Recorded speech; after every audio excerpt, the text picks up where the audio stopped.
Johan, sarapan dulu. Bas dah sampailah, Ibu. Tak apa, minum ni dulu. Baik, Ibu.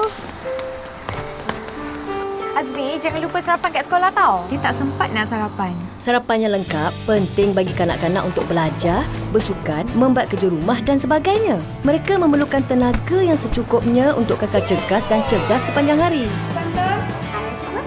Bulat-bulat si buah ceri sihat dan kuat sepanjang hari.